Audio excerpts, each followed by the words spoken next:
Let me tell you a story that starts the way most suburban horror stories do not.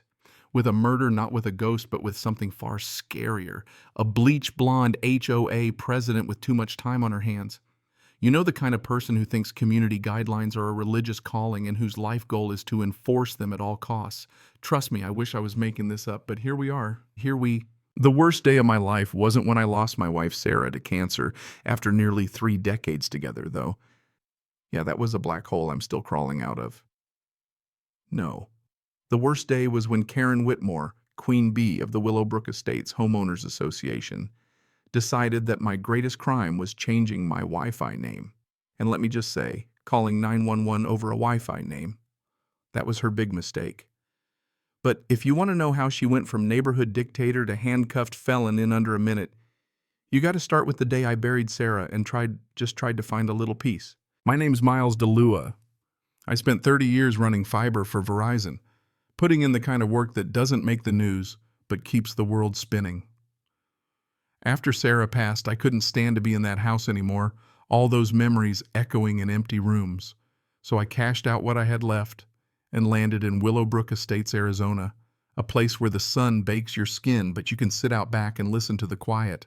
I just wanted to grieve, to heal, to be left alone. Except nobody told Karen Whitmore about my plans. And Karen, well, she's the kind of woman you hear before you see. Her stiletto heels, her cheap lavender perfume, the cloud of authority that trails behind her pastel pantsuits. Her Escalade's got HOA 1 plates in case you missed her power trip. She rules Willowbrook like she's the sheriff mayor and judge rolled into one. On my 3rd day, she was on my driveway clipboard in hand perfume so thick you could taste it. "Welcome to the neighborhood," she says, and there's no warmth in it, just that clipped tone that says, "You're already in trouble." I hadn't even unpacked my coffee maker and she's serving me my first violation, $75, because my grass is half an inch too tall. I'm not kidding. I walked past my neighbor Mrs. Rosalie's yard later that night, and her grass is up to my knees, dandelions waving in the breeze, but not a single violation in sight. Yeah, funny how that works. Week 2, it's the mailbox. Wrong shade of black. I count 17 different mailbox colors in a half-mile radius, but mine's the only one that gets a $100 fine. And then week 3, the nuclear option, my ham radio antenna. Karen standing there, nails tapping her clipboard, telling me my eyesore is destroying property values. Now I've got 30 years in telecom and a license from the FCC, which, in case you're wondering, outranks any HOA's attempt to boss you around. I try to explain that federal law trumps local nonsense, but she just glares at me like I'm reciting quantum mechanics in Klingon. "This is my kingdom," she says, "and that thing's coming down or you're getting fined into bankruptcy." That's when it hits me. This isn't about grass or mailboxes. She'd picked me out as the weak link, a widower, alone, someone easy to bully. The campaign started. She'd circle the block, snapping pictures, leaving her perfume like a calling card. Neighbors whispered that she was digging for dirt, financial troubles, criminal records, why I moved here. She was building a case, but I had no idea what for. Then one night I decided to have a little fun. Call it a coping mechanism. I renamed my Wi-Fi network from something boring to Karen Whitmore is a control freak.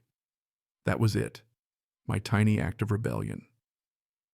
By sunrise, Karen's pounding on my door hair, frazzled heels, clicking like a Morse code distress call.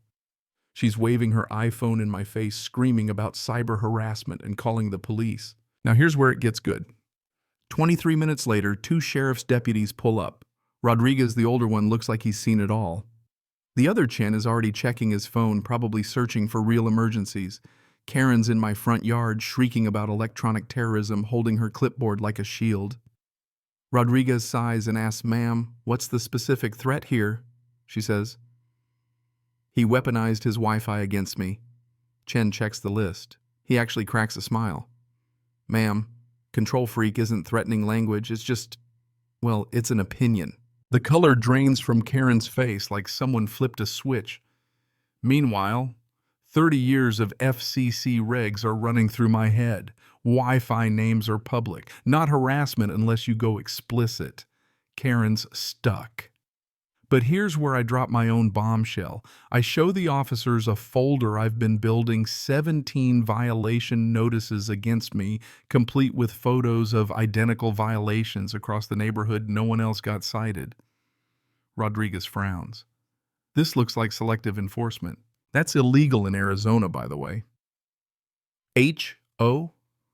A's can't just pick a target and hammer away. The law says rules have to apply to everyone, or not at all.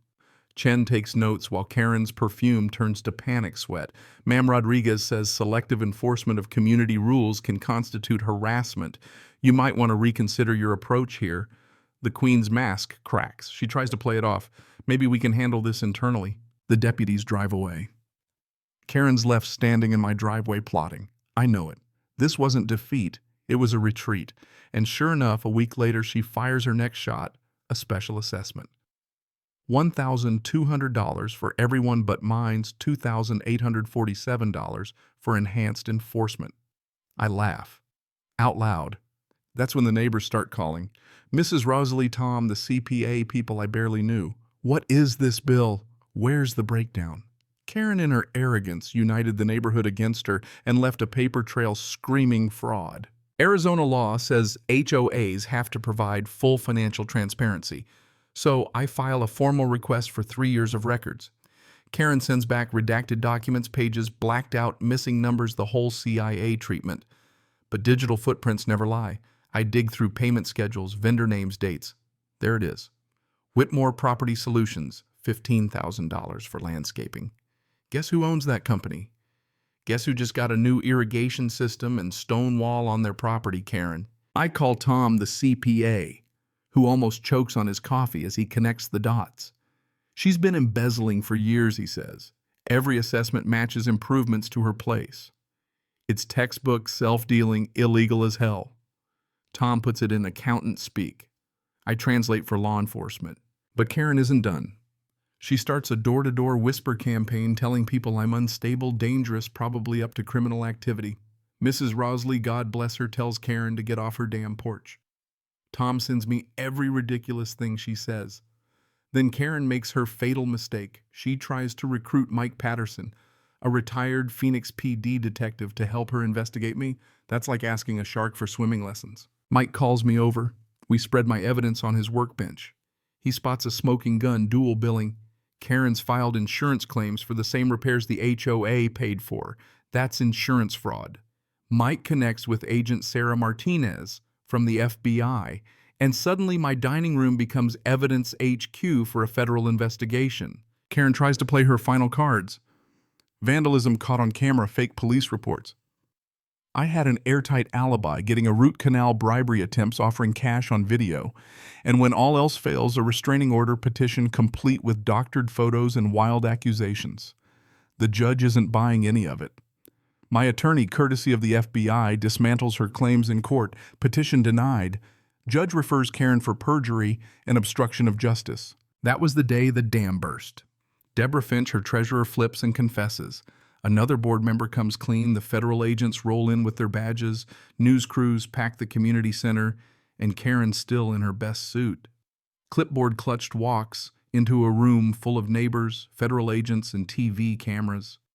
I stand at the front display, 3 years of bank records and fake invoices. Every major emergency assessment goes right into Karen's pocket. Neighbors erupt.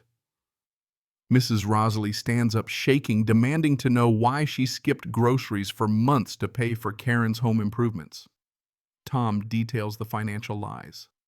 Mike presents his investigative timeline. Karen tries one last time to shout everyone down.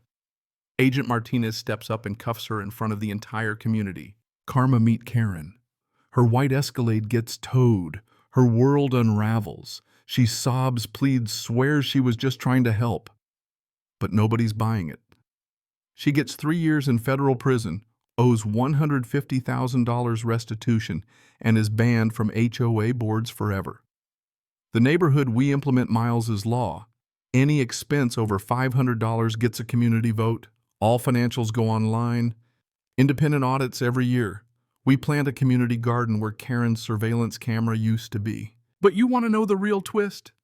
In the end, Fighting Karen gave me something Sarah's death had taken away, a reason to get up in the morning, a reason to care about people again.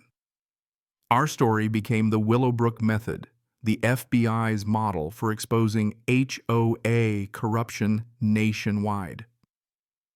The money Karen stole now funds college scholarships for kids who want to protect their communities. We're a real neighborhood now, not a fiefdom. So what's the lesson here? I'll tell you what I learned the hard way. Bullies don't stop unless you stand up to them.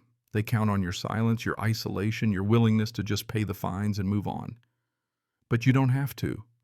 Document everything. Ask questions. And for the love of God, don't underestimate the power of a well-timed Wi-Fi name change. Now tell me, what would you have done? Have you ever had to deal with a Karen of your own? Someone who thought the rules only applied to everyone else? Drop your wildest HOA story in the comments, or just sound off on what you think. Justice really means in a world where power gets abused so easily. If you think standing up is worth it, hit like, maybe subscribe for more stories, and let's keep the conversation going. Because sometimes the sweetest revenge is a community that finally learns to laugh together and one really good filing system. Cảm ơn các bạn đã xem video.